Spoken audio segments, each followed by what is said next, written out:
Halo teman-teman semua, selamat datang kembali di channel ini. Pada video kali ini kita akan membahas tentang rahasia di balik pemrograman modular dalam bahasa pemrograman C.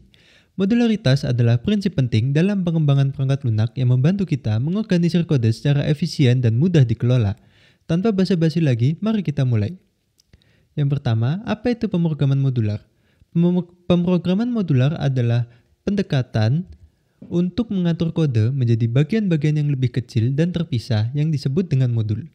Setiap modul memiliki tugas tertentu dan dapat berinteraksi dengan modul lain melalui antarmuka yang ditentukan atau interface yang ditentukan. Keuntungan pemrograman modular membawa sejumlah keuntungan. Pertama, ini meningkatkan keterbacaan kode, karena kita dapat fokus pada satu tugas dalam satu modul. Kedua, ini memungkinkan kita untuk merancang ulang dan mengganti modul tanpa mempengaruhi bagian lain dari program. Selain itu, ini juga memudahkan kolaborasi dalam tim pengembangan. Bagaimana mengimplementasikan pemrograman modular dalam bahasa pemrograman C? Langkah pertama adalah memisahkan tugas yang berbeda dalam modul-modul terpisah. Misalnya, kita dapat memilih modul untuk menghitung, modul untuk mengambil input, dan modul untuk menampilkan output. Kemudian, kita dapat mendefinisikan antarmuka untuk setiap modul dalam bentuk header file atau file dengan ekstensi .h yang berisi deklarasi fungsi-fungsi yang ada dalam modul tersebut.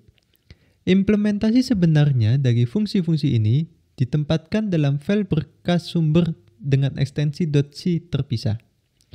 Oke, mari kita lihat contoh sederhana. Kita memiliki program yang menghitung luas lingkaran dan menggunakan pemrograman modular. Program ini terdiri dari 3 modul. Modul pertama yaitu input.c dan input.h. Kemudian modul 2 adalah hitung luas, hitung.c dan hitung.h. Dan kemudian yang ketiga adalah output.c dan output.h. Kita akan menggunakan deklarasi fungsi di header file dan mengimplementasikan fungsinya ke dalam file sumber terpisah. Oke, mari kita coba menerapkan pemrograman modular ini bersama-sama. Yang pertama, kita perlu membuat file modul input. Modul input ini terdiri dari input.h atau header file. Dan yang kedua terdapat input.c. Seperti ini. Oke, kita kerjakan yang input.h dulu. Di dalam file input.h, kita buat hashtag if and def input underscore h. Seperti ini. Kemudian hashtag define input underscore h.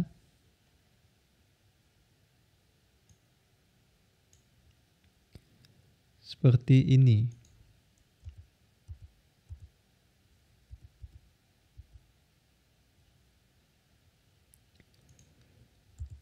Oke, kemudian kita buat float get input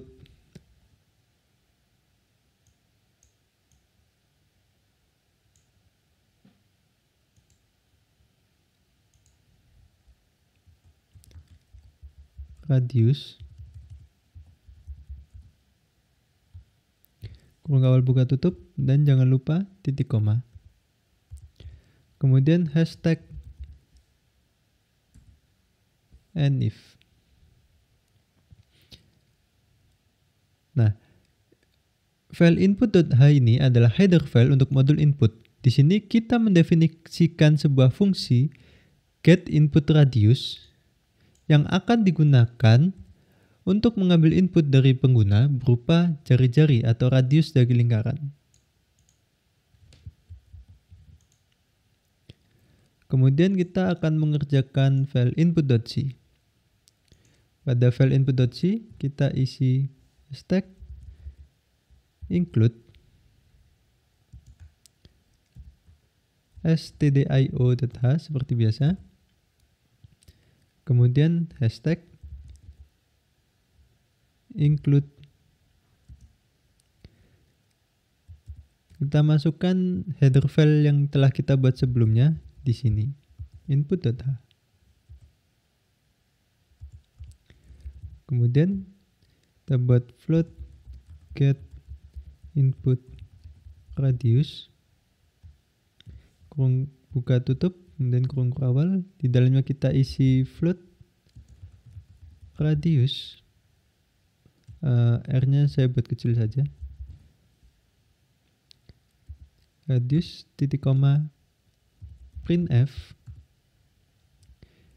Kita buat petunjuk untuk kepada pengguna apa yang harus mereka inputkan.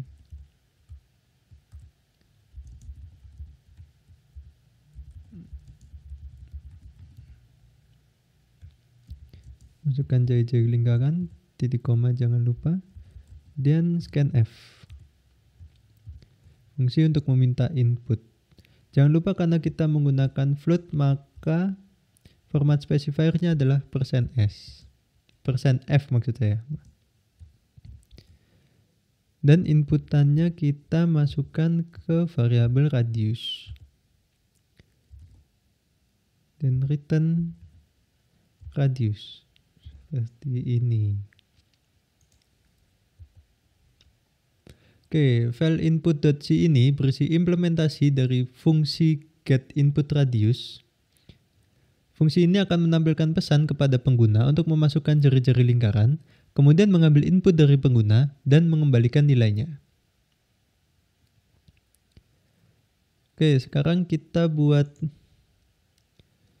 modul untuk menghitung luas. Kita perlu file hitung.h.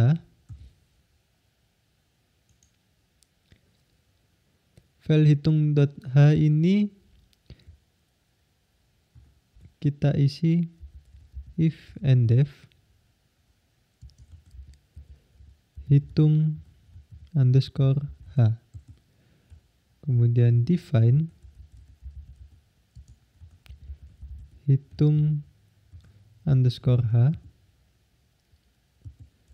dan kita buat float hitung luas lingkaran. Parameternya kita isi radius dengan tipe float, titik koma. Setelah itu hashtag and if. Oke, file hitung.h ini adalah header file untuk modul perhitungan luas lingkaran kita.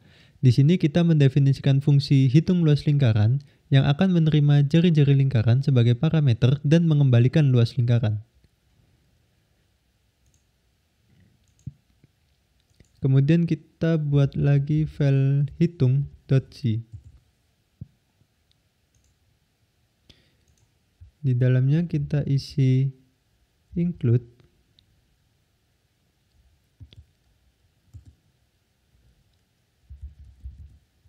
kita includekan file hitung.h yang sudah kita buat. Kemudian define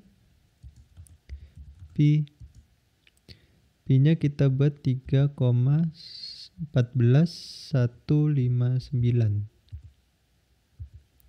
Dan float hitung luas lingkaran float ini parameternya radius dengan tipe float, dan kurung awal buka dan tutup. Kita beri return. Returnnya adalah penghitungannya, P kali radius atau P radius kuadrat, sama saja. Oke, file hitung.c ini berisi implementasi dari fungsi hitung luas lingkaran. Fungsi ini mengambil jari-jari lingkaran sebagai parameter dan menggunakan nilai P untuk menghitung luas lingkaran.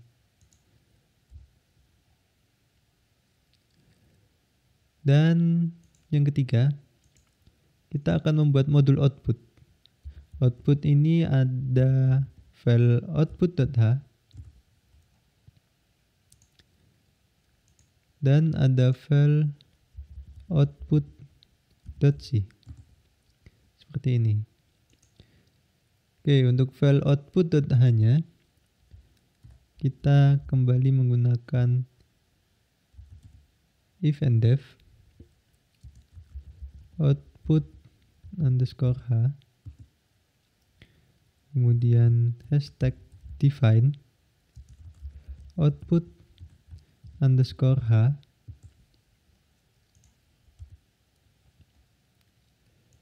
kemudian void tampilkan luas float, parameternya luas dengan tipe float. Kemudian and if. File output.h ini adalah header file untuk modul output. Di sini kita mendefinisikan fungsi tampilkan luas yang akan digunakan untuk menampilkan hasil perhitungan dari luas lingkaran. Oke, sekarang kita buat output.c. Kita gunakan include stdio.h, kemudian include, kita includekan file output.h yang telah kita buat. Kemudian void tampilkan luas.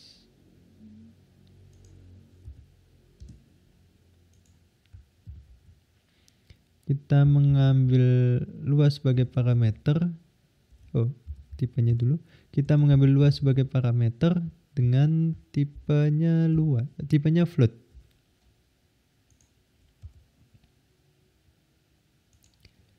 Oke, karena ini untuk output, kita gunakan printf. Luas lingkaran adalah, oke, jangan lupa karena tipe datanya adalah float, maka kita gunakan %f. Dan seperti biasa saya ingin membatasi hanya ada 2 angka di belakang koma, jadi saya gunakan .2, %.2f. Dan yang dipanggil adalah luas. Seperti ini. Oke, ini karena tipe pengembaliannya void, maka kita tidak perlu memberikan return. Oke, file ini semua sudah kita buat. Sekarang saatnya kita masuk ke file main. Pada file main, kita include input.h. Kita includekan saja semua file yang telah kita buat.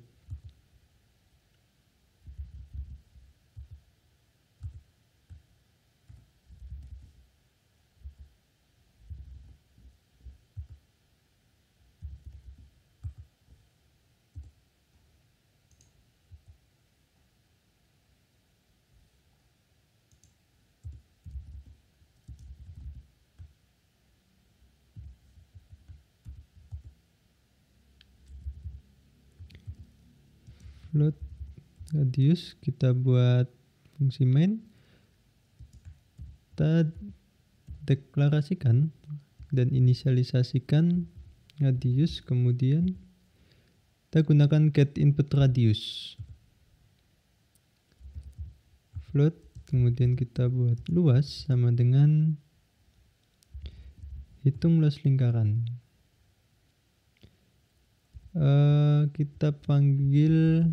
Kita gunakan parameter radius.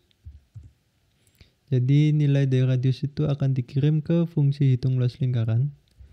Kemudian tampilkan luas. Kita gunakan luas sebagai parameternya. Jadi nilai dari luas akan dikirimkan ke fungsi tampilkan luas. Kemudian return 0, jangan lupa. Oke, main.c ini adalah program utama yang menggunakan modul-modul yang telah dibuat sebelumnya. Program ini mengambil input dari jari-jari lingkaran menggunakan fungsi get input radius, menghitung luas lingkaran menggunakan fungsi hitung luas lingkaran, dan akhirnya menampilkan hasilnya menggunakan fungsi tampilkan luas. Mari kita coba jalankan. Masukkan jajar lingkaran, misalkan saya ingin memasukkan 9. Luas lingkaran adalah 254,47. Oke, jadi itu cara menggunakan modularitas. Perlu diingat bahwa semua modul ini bekerja bersama-sama untuk mengilustrasikan konsep pemrograman modular dalam bahasa pemrograman C. Setiap modul memiliki tanggung jawabnya sendiri dan dapat digunakan ulang dalam program lain dengan mudah. Oke, dalam video singkat ini kita telah membahas dasar-dasar pemrograman modular dalam bahasa pemrograman C. Modularitas membantu kita mengorganisir kode dengan lebih baik, meningkatkan keterbacaan, dan memudahkan pemeliharaan atau maintenance program. Dengan pemahaman yang baik tentang pemrograman modular, Anda dapat mengembangkan perangkat lunak yang lebih efisien dan mudah dikelola. Terima kasih telah menonton video ini. Jangan ragu untuk memberikan komentar dan pertanyaan di bawah ini. Sampai jumpa di video-video berikutnya.